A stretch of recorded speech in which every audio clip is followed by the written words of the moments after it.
नमस्कार, दिन दहाड़े देख रहे हैं आप। मैं हूं आपके साथ मनु तेवतिया। छत्तीसगढ़ में गौ तस्करी पर अंकुश लगाने के लिए सरकार ने नया कठोरतम कानून लागू किया है। नया कानून लागू होने से अब गौ तस्करी संज्ञेय अपराध बन गया है, जिसमें गौ तस्करों का आसानी से बच पाना अब मुमकिन नहीं रह गया है। नए कानून के तहत आरोपी को बेगुनाही साबित करनी होगी। साथ ही तस्करी वाले रूट के पुलिसकर्मी भी दोषी की श्रेणी में गिने जाएंगे।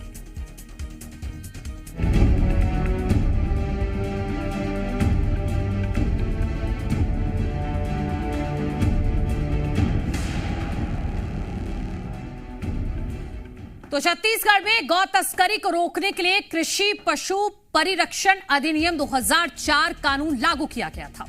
पुराने कानून की कमजोरी और लूप होल का फायदा उठाकर तस्कर आसानी से बच जाते थे, लेकिन सरकार ने अब नया कठोरतम कानून लागू किया है, जिसके तहत गौ तस्करी को गैर जमानती अपराध बनाया गया है। दोषी पाए जाने पर 7 साल की सजा, 50,000 का जुर्माना और इसके अलावा तस्करी से अर्जित संपत्ति की कुर्की भी की जाएगी। गृह मंत्री विजय शर्मा ने बताया है कि नए कानून के मुताबिक गौ तस्करी में शामिल गाड़ी जब्त होगी और गाड़ी मालिक पर भी कार्रवाई की जाएगी। पशुओं के परिवहन के लिए सक्षम अधिकारी से लाइसेंस लेना होगा। साथ ही जिस गाड़ी में परिवहन होगा उस पर गोवंश परिवहन का फ्लैग्स लगाना भी अनिवार्य होगा। प्रदेश में विशेष रूप से गौवंश के अवैध परिवहन या जिस तरीके से घटनाएं देखते आए हैं, इसमें विशेष रूप से कहना चाहता हूं कि अब इसमें 7 साल की सजा और 50,000 रुपए तक का जुर्माना ये निर्धारित हुआ है। जो दूसरा ये है कि बर्डन ऑफ प्रूफ ये अभियुक्त के ऊपर होगा। अपराध संज्ञेय और गैर जमानती माने जाएंगे।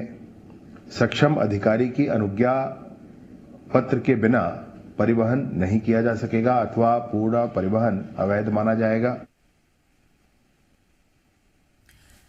तो छत्तीसगढ़ में गौ तस्करी पर अब सख्ती होगी। इसी पर चर्चा करने के लिए मेहमान हमारे साथ जुड़ गए हैं। उनका परिचय आपसे करा देते हैं। कांग्रेस पार्टी का पक्ष रखने के लिए सत्य प्रकाश सिंह जी हमारे साथ हैं। प्रवीण साहू जी हैं भारतीय जनता पार्टी का पक्ष रखने के लिए। बाबूलाल शर्मा जी हैं वरिष्ठ पत्रकार हमारे साथ। आप सभी का बहुत बहुत स्वागत है। सत्य प्रकाश जी, आपसे मैं शुरुआत करती हूं। अब छत्तीसगढ़ में गोवंश तस्करी पर गैर जमानती अपराध इसको माना जाएगा। 7 साल की सजा होगी, 50,000 का जुर्माना लगाया जाएगा। इस पर क्या कांग्रेस पार्टी का पक्ष है कि वाकई इसकी जरूरत थी छत्तीसगढ़ में इतने सख्त कानून की? देखिए मनु जी, कानून तो पहले से भी था, उसमें बहुत सारे क्लॉज थे। चाहे ट्रांसपोर्टेशन की बात कर ली जाए, चाहे उसमें प्रूफ की बात करें, ऐसे तमाम जो क्लॉज थे पहले भी जुड़े हुए। देखिए, हम इसके समर्थन में कोई दिक्कत नहीं, आप कानून लेके आइए, ये चीजें रुकनी चाहिए, अवैध तरीके से रुकनी चाहिए, कोई समस्या नहीं। मगर देखिए, ये जो सरकार है हाथी की दांत थी, खाने कुछ हो खाने कुछ हो। हाईकोर्ट से 2 बार फटकार लगी कि 6 महीने के अंदर, ये हाईकोर्ट की टिप्पणी है कि 6 महीने के अंदर सड़क दुर्घटनाएं क्यों बढ़ रही है, गौ माता सड़कों पे क्यों है।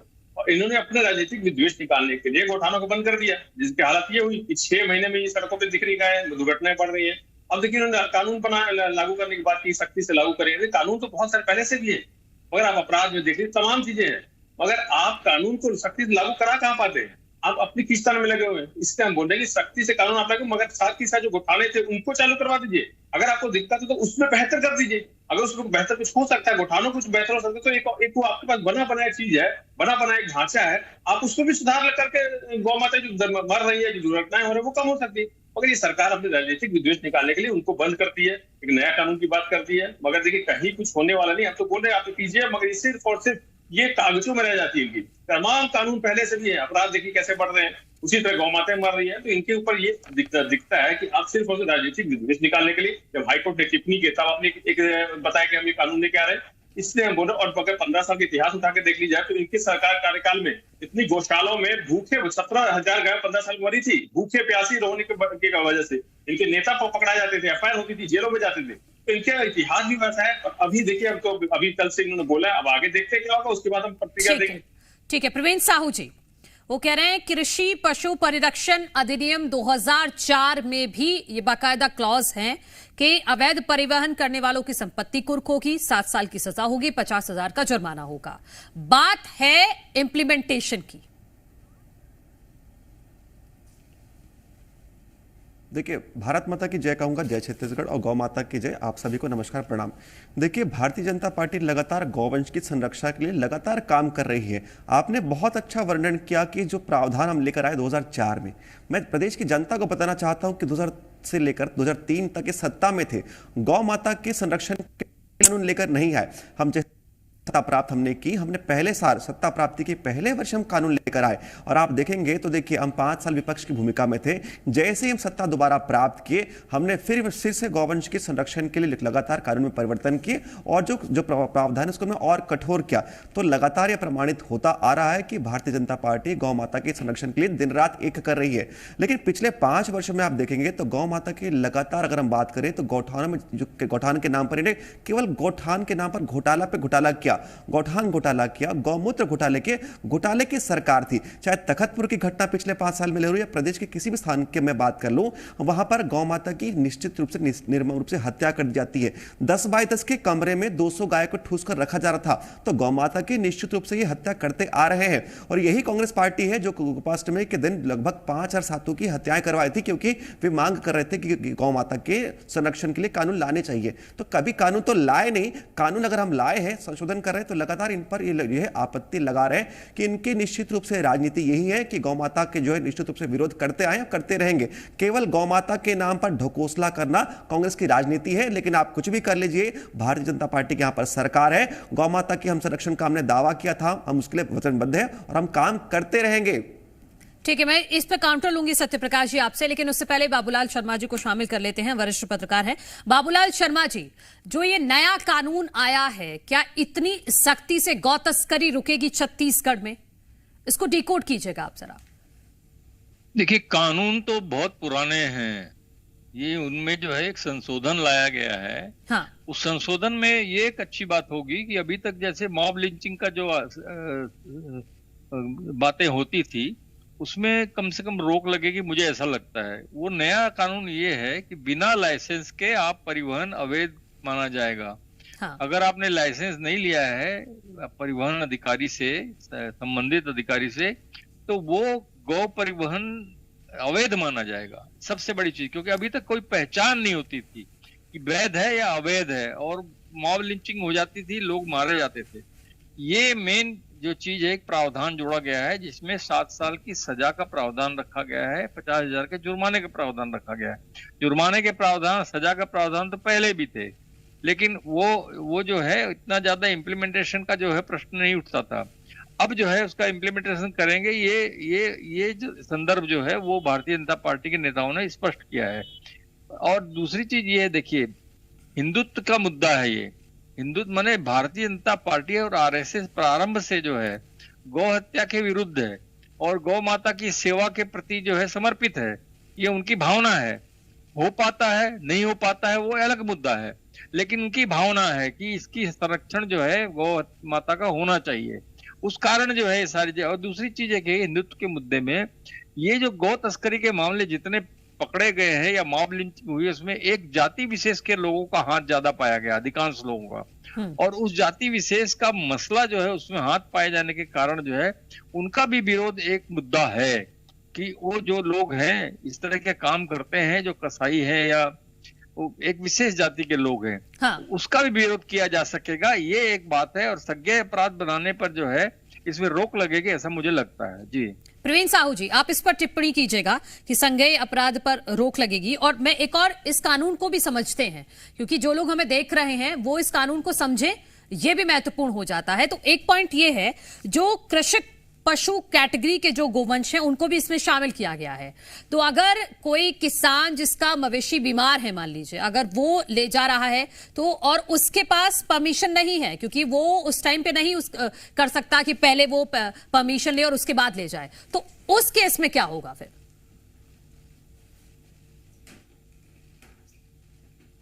प्रवीण साहू जी, पीसीआर एक बार चेक कीजिए। प्रवीण साहू जी अभी हमारे साथ नहीं है। मैं सत्यप्रकाश जी आपके पास आना चाहूंगी। सत्यप्रकाश जी, तो क्या आपने अगर ये पूरा कानून पढ़ा है, तो क्या इसके मुताबिक कोई ऐसी चीज है जिसका विरोध आने वाले समय में किया जा सकता है? ठीक है मनोज, जैसे मैंने पहले कहा, कानून आप लेके आ रहे हैं, सख्त कानून लेकर, ठीक है, मगर इम्प्लीमेंटेशन की बात है। जैसे मैंने बोला, जब बाबूलाल शर्मा जी ने बताया, कानून तो पहले से भी है, बल्कि हमने कानून के साथ साथ एक और उपाय खोजा कि गौठान बनाया हमने, जिसकी वजह से आपको मालूम 6 महीने में ही क्यों हाईकोर्ट ने टिप्पणी की। यही मुद्दा आता है ना कि आप सिर्फ और कानून बना रहे हैं मगर इम्प्लीमेंटेशन कहाँ हो रहा है। कानून तो पहले से बहुत सारे छत्तीसगढ़ में, चाहे गोवंश की बात करें चाहे अपराध की बात कर लीजिए, मगर हर चीज बढ़ रही है। और एक और चीज बोलूंगी, प्रवीण साहू जी बात करते हैं, इनके 15 साल के जैसे मैंने उदाहरण दिया, 15 साल में गौशाला के नाम पे लगभग 1700 करोड़ का घोटाला, चाहे वो जमीन की बात करिए 1000 एकड़ के जमीन, सरकारी जमीन हड़पी, चारा के नाम पे हो गया, शेड बनाने के नाम पे हो गया, दवाइयों के नाम पे 1700 करोड़ का घोटाला किया इनके कार्यकाल। लेकिन जो एक अच्छी बात है जो बाबूलाल जी ने भी जिसका जिक्र किया है कि लाइसेंस, अगर लाइसेंस होगा तो इससे बहुत मदद मिलेगी गौ तस्करी पर लगाम लगाने के लिए। मानू जी देखिए, मेरी पार्टी है, मैं भी व्यक्तिगत किसी चीज का विरोध नहीं है, हर चीज होनी चाहिए सख्ती से, रुकनी चाहिए, हम भी इसके समर्थक है। मगर आपका इतिहास देख लीजिए, चाहे अभी मोदी सरकार 10 साल का देख लीजिए, इंडिया बीफ एक्सपोर्ट में नंबर 1 पे बैठा हुआ है। आपके अलीगढ़ से लेकर मुंबई से लेकर ये शहर हैं जो टॉप 3 शहर है भारत के जहां से बीफ एक्सपोर्ट होता है। गुजरात से कौन सा व्यक्ति, कौन सी कंपनी सबसे ज्यादा बीफ एक्सपोर्ट करता है, वो भी सबके सामने है। तो आपकी कथनी और करनी क्या है? सिर्फ वोट बैंक के लिए, सिर्फ राजनीति करने के लिए, सिर्फ राजनीतिक विद्वेष निकालने के लिए या राजनीतिकरण करने के लिए आप सिर्फ ये चीज बोलते हैं, मगर आप करते कुछ नहीं। किरण रिजिजू का वो बयान सबको याद है कि मैं बीफ खाऊंगा चाहे कोई कुछ कर ले। स्वर्गीय गोवा के मुख्यमंत्री जी, उन्होंने अपने विधानसभा बोला मैं कमी नहीं वाले दूंगा। अभी इनके विधायक के प्रत्याशी तो कर्नाटक में वो भी बोले थे। तो ये इनकी कथनी करने की बात है ना, जनता ही देखती कि आप बोलते क्या करते क्या। आप लेके आइए, हम भी आपके साथ है, इसमें कोई दिक्कत नहीं है, सख्त कानून आना चाहिए, ये चीजें रुकनी चाहिए। मगर आपके अंदर खोट है, आप चाहते नहीं है, सिर्फ और सिर्फ आप बातें करते हैं, सिर्फ राजनीतिकरण करते हैं। हम ये चाहते हैं कि आप जो बोल रहे हैं वो कीजिए, उसको लागू कीजिए। हम विपक्ष के साथ आपके साथ हम भी खड़े हैं, मगर इस तरह से नहीं होना चाहिए कि जैसे मॉब लिंचिंग हो गई। आप अब लाइसेंस की बात कर रहे हैं कि लाइसेंस लेके दिया, अब जैसे आपने एक सवाल किया, अब उसमें भी तो एक सवाल खड़ा होता है ना, तो ये अब स्पष्ट ही नहीं है कि आप कानून भी कैसा लेके आ रहे हैं कि अगर कोई गौवंश या कोई गौ माता बीमार है उसको अगर लेके जाएंगे तो क्या होगा। अगर लाइसेंस देने में कोई दूसरी तरह की समस्या है या भ्रष्टाचार न होने लगे, लाइसेंस देने में भ्रष्टाचार चालू हो जाए, उसमें आप क्या कानून लेके आएंगे कि अगर किसी अधिकारी, संबंधित अधिकारी कोई भ्रष्टाचार करता है तो उसका क्या होगा। तो आपका कानून भी अभी इतना स्पष्ट नहीं है कि जनता को समझ में आए या जो ये व्यापार करते हैं उनको समझ में आए। तो आपको ये सब चीज पहले स्पष्ट करनी पड़ेगी, उसके बाद लागू करते तो और बेहतर होता। इसलिए हम बोल रहे हैं कि हम आपके साथ हैं, मगर हर चीज स्पष्ट होना चाहिए, सख्ती से कानून लागू होना चाहिए। ये नोटबंदी, जीएसटी जैसा नहीं होना चाहिए कि लोगों को समझ ही नहीं आ रहा आज तक। तो इसीलिए हम बोल रहे हैं कि हम ये चाहते हैं कि आप जो भी ले गए सख्त कानून लेके आए, सख्ती से लागू कराए। पर जनता भी चाहती है, ये पूरी प्रदेश की जनता चाहती है, हम भी विपक्ष के नाते चाहते हैं, मगर आपकी कथनी वही होनी चाहिए जो आप बोल रहे हैं। ठीक है, बीजेपी के प्रवक्ता अगर हमारे साथ जुड़े तो पीसीआर प्लीज बताइएगा। प्रवीण साहू जी से मैं इस बात का जवाब लूंगी, लेकिन बाबूलाल शर्मा जी, जो एक पॉइंट है जो मैं प्रवीण साहू जी से भी सवाल पूछना चाह रही थी कि कृषक पशु कैटेगरी के गोवंश को भी इसमें शामिल किया गया है, तो आपको नहीं लगता कि ये इतना ग्राउंड पर उतना प्रैक्टिकल है क्या? ये देखिए, छत्तीसगढ़ कृषक पशु परिरक्षण जो है उसमें स्पष्ट रूप से प्रावधान है कि आप परिवहन भी नहीं कर सकते। अब इन्होंने ये जोड़ दिया है कि आप लाइसेंस लेकर के परिवहन कर सकते हैं। जो मिसअंडरस्टैंडिंग होती थी और मॉब लिंचिंग की स्थिति होती थी वो इसीलिए होती थी कि किसी के पास कुछ होता नहीं था और अपने पशुओं का, आपने बहुत सही प्रश्न उठाया कि कृषक अगर अपनी बीमार बैल को, बीमार गाय को लेकर के कहीं जा रहा हो तो उसके साथ क्या न्याय होगा? कहीं उसको भी मॉब लिंचिंग की तरह मार तो नहीं दिया जाएगा? ये डर एक मन में आता है किसी के भी। तो इसलिए जो है बहुत सही बात है, ये नियम लागू होने से जो है थोड़ा फायदा जरूर होगा। और देखिए 2004 के नियम में ही ये चीज स्थिति है कि कृषक पशु का वध, कृषक पशु का मांस रखना, गौवंश का परिवहन पूर्णतः निषेध है, पहले से है। और उसमें 7 वर्ष का कारावास उल्लंघन करने पर 50,000 रुपए तक का जुर्माना दोनों से दंडित किया। पुराना कानून है, उसी को लागू करके एक इसमें नयापन जुड़ा है कि परिवहन भी जो है बगैर लाइसेंस के नहीं किया जा सकेगा। ये एक अच्छा अधिनियम लाया गया है क्योंकि इससे एक एथेंटिसिटी बनेगी कि जो आदमी ले जा रहा है अपने पशु को। लेकिन आपने जो प्रश्न उठाया वो भी बहुत महत्वपूर्ण है, उसके लिए भी विचार किया जाना चाहिए। जी से मैं बीजेपी किसान जल्दी कैसे करेगा, कहां से लाएगा लाइसेंस? हाँ, प्रवीण साहू जी, ये एक बहुत महत्वपूर्ण सवाल है कि जो कृषक पशु कैटेगरी है उसको भी शामिल किया गया है इसमें। तो मान लीजिए अगर किसी किसान का कोई मवेशी बीमार हो गया, उसके पास इतना वक्त नहीं है कि पहले वो लाइसेंस ले और फिर वो परिवहन करके अस्पताल ले जाए, तो उस स्थिति में क्या होगा? और दूसरी बात जो सत्यप्रकाश जी कह रहे हैं कि लाइसेंस किस आधार पर दिया जाएगा, वहां कोई धांधली ना हो जाए, इसका ध्यान कैसे रखा जाएगा? देखिए आदरणीय मनोज जी, बहुत अच्छा प्रश्न उठाया आपने। सबसे पहले तो मैं कहना चाहूंगा कि कांग्रेसी मित्र को समझ नहीं आ रहा कि वो बोले क्या। गौ हत्या को रोकने के लिए कोई कदम तो उठाया नहीं, आज हम उठा रहे हैं तो निश्चित रूप से इनका केवल राजनीति करनी है। जो रही बात आपके प्रश्न की, देखिए हम व्यवहारिक जीवन में रहते हैं, यदि किसी मान लीजिए अगर तस्करी की आप बात कर रहे हैं तो तस्करी क्या होता है, जब बहुत सारे पशुओं की अवैध तस्करी आप लेकर उनको लेकर जा रहे हैं तो वो तस्करी कहलाता है। किसी यदि पशुपालक यदि आपने एक पशु दो पशु को लेकर जा रहा है तो जनता भी जानती कि कौन है। यदि मान लीजिए अनुमति की आप बात करें तो संबंधित अधिकारी को आप चाहें तो फोन करके भी आप उनके संज्ञान में डाल सकते हैं, तो ऐसा कहीं भी आपको रोक रखाव नहीं है। लेकिन देखिए मंशा क्या होती है, कोई व्यक्ति अगर केवल एक पशु को लेकर जा रहा है, ये तो कहने की बात हो गई ना, अधिकारी भी समझ रहे हैं कि व्यवहारिकता ये कहने की बात हो गई। कानून क्या है? कानून ये है कि अवैध परिवहन माना जाएगा अगर बिना लाइसेंस के किया जाता है। कानून तो ये है। ये तो वर्बली बात हो गई ना कि मैंने फोन करके बता दिया, ये चलता नहीं है ग्राउंड पर। देखिए ठीक है, आपकी बात से मैं सहमत हूं, लेकिन व्यवहारिक जी मैं वही कह रहा हूं। रही बात जो लाइसेंस की बात कर रहे हैं, लाइसेंस में धांधली तो आप करते थे। आपने 1300 करोड़ का गोठान घोटाला किया था।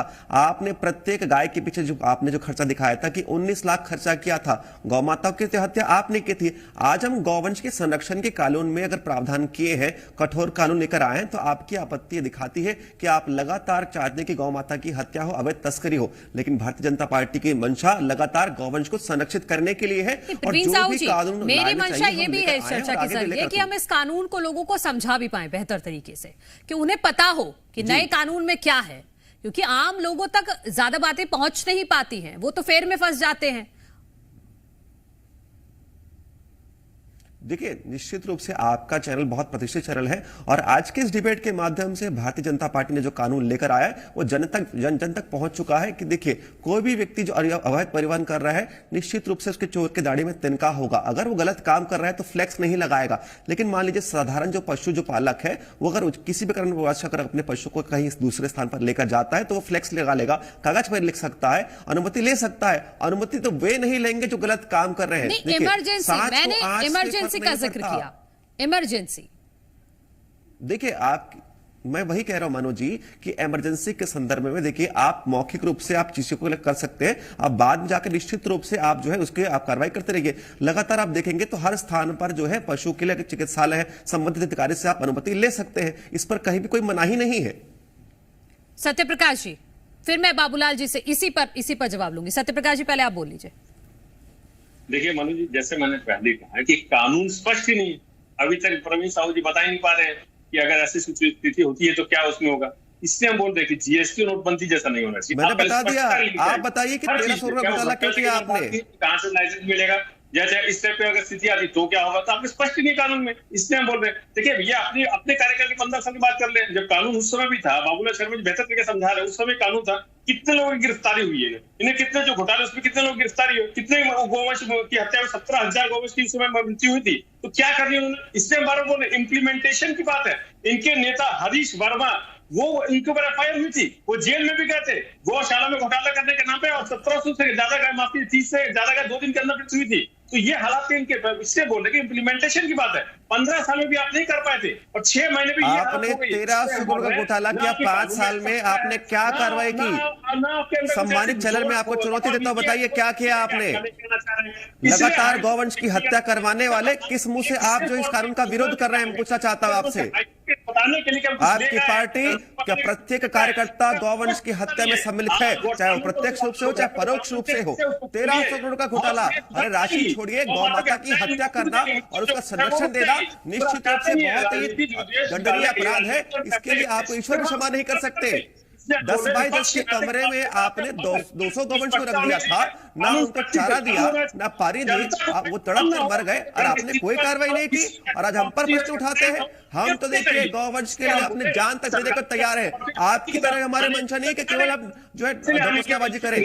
हमने जो प्रावधान किए हैं और जो भी व्यक्ति गलत काम करेगा उसको हम जेल में डालेंगे। एकड़ की जमीन हड़प ली अपने दवाइयों के नाम पे, स्टारा के नाम पे, तो जनता सब जानती है आपके कानून में कोई स्पष्टता नहीं है। जीएसटी नोटबंदी जैसा ये भी कानून है। जनता सब कुछ जानती है कि किसकी मंशा गौवंश की हत्या को रोकने की है और किसकी मंशा जो अवैध तस्करी करने की थी। आपने कोई प्रावधान क्यों लेकर नहीं आया। आप जब 2000 से लेकर 3 तक सत्ता में थे तब आपने प्रावधान क्यों लेकर नहीं आया? पिछले 5 साल तक आप सत्ता में थे, आपने क्या किया? एक प्रावधान तो लेकर नहीं आए। ठीक है, अब रुकना होगा। एक मिनट बाबूलाल जी, एक मिनट आप रुक जाइए। बाबूलाल जी, जो प्रवीण साहू जी ने जो कहा है कि अगर ऐसी सिचुएशन पड़ती है, जिस सिचुएशन की हम बात कर रहे हैं कि अचानक से किसी का मवेशी बीमार हो जाए, तो वो फोन कर जानकारी दे सकता है, जिला अस्पताल को सूचित कर सकता है। कि ये वाकई ये ग्राउंड पर है प्रैक्टिकल उतना ही? नहीं होगा, कभी प्रैक्टिकल नहीं हो सकता, उसमें भी दिक्कत आएगी। देखिए, लाइसेंस देने की बात तो कर रहे हैं, लेकिन इम्प्लीमेंटेशन कौन करेगा, कैसे होगा, ये सबसे महत्वपूर्ण बात है। ये अभी क्लियर नहीं है। पंचायत स्तर पर गांव के लोग ही अगर उसमें नोडल अधिकारी बनेंगे तभी कुछ बात बन सकती है कि तुरंत जो मिले। और दूसरी चीज, सबसे बड़ी बात आपको मैं बताता हूं, जब लाइसेंस देने का मसला होगा तो इसमें भ्रष्टाचार नहीं होगा, ये सुनिश्चित करना जरूरी है। कि अगर मान लीजिए आप 20 गाय लेके कहीं जा रहे हैं और आपने किसी को पैसा दे करके जो है लाइसेंस प्राप्त कर लिया संबंधित अधिकारी से, तो कैसे होगा, क्या होगा, ये समझने की बात है। इसको सुनिश्चित करना होगा कि इसमें भ्रष्टाचार 0% होना चाहिए, कहीं कुछ भी ना हो ऐसा, तब ये जो है सुरक्षा की बात होगी। और निश्चित रूप से जो है सोच अच्छी है, इम्प्लीमेंटेशन सही ढंग से हो तो कोई बुरी बात नहीं है। जी बिल्कुल, सोच अच्छी है। प्रवीण साहू जी, इस पर आप टिप्पणी कीजिएगा कि लाइसेंस देने के लिए किस तरह से नोडल अधिकारी तय किए जाएंगे, क्योंकि यह भी कहा गया है कि जो नोडल अधिकारी तय किए जाएंगे हर थाने में सार्वजनिक जगहों पर नंबर दिए जाएंगे और अवैध परिवहन की ताकि जानकारी दे सके लोग। इस बात का भी प्रावधान इस नए कानून में है जी। तो नोडल अधिकारी कैसे तय होंगे, इस बात को लेकर भी थोड़ा स्पष्टीकरण दीजिएगा। देखिए, हमारी पार्टी के पास नीति भी है, नियत भी है और नेतृत्व भी है, और हमारे पास नीति अच्छी है, इसलिए आज हम गौवंश की अवैध तस्करी के लिए कानून जो है प्रावधान लेकर आए हैं। रही बात देखिए नोडल एजेंसी की बात करें तो प्रत्येक क्षेत्र में नोडल एजेंसी होती है, चाहे वो स्कूल के संचालन के लिए हो, चाहे स्वास्थ्य की सेवाएं के लिए हो। प्रत्येक सुविधाओं के क्षेत्र में आप देखेंगे तो एक नोडल एजेंसी होती है। धान खरीदारी के लिए भी नोडल एजेंसी होती है। तो देखिए, इस क्षेत्र में भी एक नोडल अधिकारी का चयन किया जाएगा, जो स्थानीय स्तर पर जो है कुछ संकुल या जो भी आसपास के क्षेत्रों का जो है वो मुआयना करेगा और उसके संबंध में जो जानकारी उनको हम दे सकते हैं। तो जो पशुपालक है वो उनके मन में हर्ष है कि भाई उनके पशु के रखरखाव के लिए जो निश्चित रूप से अच्छा कानून लाया गया है। वो तो जानते हैं कि जो अवैध तस्करी कर रहे हैं उनके लिए निश्चित रूप से चिंता का विषय है। नहीं, बिल्कुल है, चिंता का विषय है और अच्छा है, कठोर है कानून, लेकिन जो कुछ बातें स्पष्ट होनी चाहिए उसको लेकर हम जिक्र कर रहे हैं, हम डिकोड करना चाह रहे हैं दरअसल इस पूरे कानून को। दूसरा एक महत्वपूर्ण पॉइंट है कि लाइसेंस देने में कोई भ्रष्टाचार ना हो, इस बात को कैसे सुनिश्चित किया जाएगा? देखिए, कांग्रेस पार्टी में ही भ्रष्टाचार होता है क्योंकि उनके यहाँ भ्रष्टाचारी शिष्टाचार है। हमारे यहाँ तो पारदर्शी व्यवस्था होती है। जनता को मैं बताना चाहता हूं, कोयले के जो परिवहन की हम बात कर रहे हैं तो पिछले 5 साल में क्या हुआ, जो ऑनलाइन व्यवस्था थी उसको ऑफलाइन कर दिया गया। तो जनता देख रही है कि ये जो पिछले 5 साल की सरकार थी केवल भ्रष्टाचार में संलिप्त थी। हम जब भी सत्ता में आए हमने पारदर्शिता को प्रमुखता से अपना जो ठीक है, बस 30 सेकंड सत्यप्रकाश में जो गवर्नमेंट की जो परिवहन की माफी के साथ लाइसेंस टोक रहे हैं, थोड़ा वक्त कम है। सत्यप्रकाश जी बस 30 सेकंड काउंटर कीजिएगा। नहीं, कोई स्पष्टता नहीं है। हर चीज कांग्रेस सरकार, कांग्रेस की, अरे आपकी सरकार है, आपका दायित्व पहले बनता है, हर चीज स्पष्ट करना आपका दायित्व बनता है, जनता के लिए काम करना आपका पहला दायित्व बनता है, जनता का प्रावधान लाया आपका दायित्व बनता है। तो आप उस पर काम कीजिए ना। कांग्रेस से अगर कांग्रेस के हिसाब से चलना है ना तो हमने महंगाई से छुटकारा दिया था, बिजली बिल आपने बढ़ाया है, दवाई सस्ती हमने दी है, आपको क्या घोटाले हमने बना के दिए। तो आप कांग्रेस से अगर कंपेयर करना चाहेंगे तो कांग्रेस से माफी के साथ हमको रुकना होगा, मेरे पास इतना ही वक्त था। आप सभी का बहुत बहुत शुक्रिया चर्चा में शामिल होने के लिए। तो गौ तस्करी पर लगाम लगाने के लिए साइज सरकार एक सख्त कानून लेकर आई है और जिसका आने वाले दिनों में ग्राउंड जीरो पर असर भी दिखेगा। इसी के साथ आज के दिन दहाड़े में इतना ही। कल फिर होगी मुलाकात एक नए मुद्दे के साथ। आप देखते रहिए जी मध्य प्रदेश छत्तीसगढ़।